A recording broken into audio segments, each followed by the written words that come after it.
Алло, полиция, мында атыс болып жатыр, көмектесіңіздер.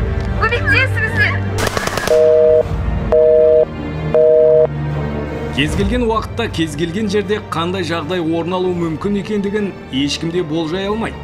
Бұл әдеттегідей бейбіт күндердің бірі болатын. Студенттер сабақтарына кірісіп, тыныштық орнаған сәт еді. Қаруланған қылмыскерлер адамдар көп шоғырланған жоғарғы оқу орындарының бірінде қарулы шабуыл жасауға бағытталды. Көшеде қаруланған қылмыскерлерді көрген адамдар болғанымен, оған бейжай қарап көңіл бөлмеген. Нәтижесінде ол діттеген жеріне еш кедергісіз жетіп, бейкүнә адамдарға қарулы шабуылын жүзеге асырған. Бұндай жағдайда алғашқы іс-қимыл алгоритміне сәйкес, кез келген адам келесіде әрекеттерді жүзеге асыра білуі қажет. Атап айтқанда, қылмыскерлерді көрген адам немесе күзет қызметкері алғашқы кезекте дабыл түймелерін іске қосып, есіктерді бұғаттап, құлақтандыру жүйесі арқылы ғимарат ішіндегі адамдарға хабар беріп үлгеруі қажет. Объектінің дабыл түймелері міндетті түрде полиция және күзет қызметтерімен байланыстырылған болуы керек. Бұғатталған есік бірнеше секундқа болса да қылмыскерлердің ішке кіруіне кедергі келтіреді.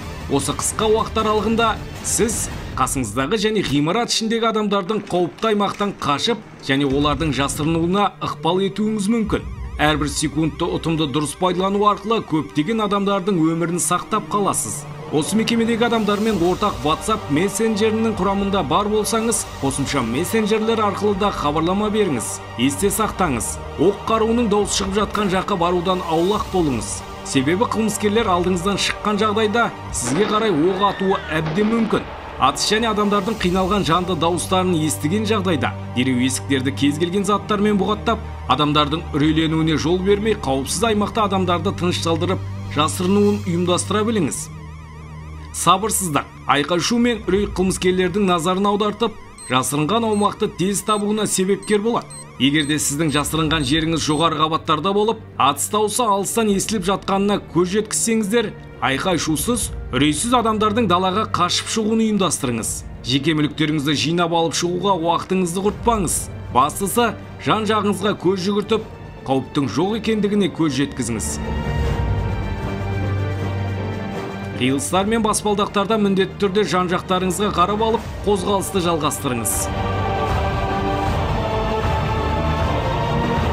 Есте сақтаңыз, кез келген жерде оқ қаруын пайдалану арқылы адамдарға оқ ату орын алған жағдайда қызықтап қарап, фото, видео түсіріп тұрмаңыз. Оның арты сіздің өміріңізге қауіп төндіруі мүмкін. Атыс дауысын естіген жағдайда ол бағытта жүруді доғарып, қауіпсіз аймаққа қарай қашыңыз. Атыс дауысын ести тұра, немқұрайлықпен қарау сіздің өміріңізге қауіп төндіруі мүмкін. Қауіпсіз жерде есікті бұғаттап жасырынған болсаңыз, дереу шабуыл жайлы құқық қорғау органдарына хабар беріңіз. Хабарлама беру кезінде шабуылдаушылардың саны, сырт келбеті, қарулануы және олардың әрекеті, шабуылға ұшыраған объектінің мекен-жайы, орналасу орны жайлы неғұрлым толық мәлімет беріңіз. Есте сақтаңыз, адамдарды босатуға келген арнайы жасақ тобына қарсы жүгірмеңіз, талаптарын толық орындаңыз. Арнайы жасақ тобына кедергі келтірмеңіз. Кепілге алынған адам қылмыскердің талабына бағынып, оған қарсы шықпағаны жөн. Сабыр сақтап, оның назарына ілікпеуге тырысыңыз. Қылмыскерді құрықтау немесе залалсыздандыру барысында үрейге орын бермеңіз. Атыс орын алған жағдайда еденге жатып, кез келген затты қалқалап жасырынуға әрекет етіңіз. Басып кіру арнайы жасақ тобының қызметкерлеріне қарай жүгірмеңіз. Себебі бұндай әрекеттер сіздің және басқалардың өміріне қауіп төндіріп, арнайы жасақтың жоспарға сәйкес әрекет етуіне кедергі келтіруі мүмкін.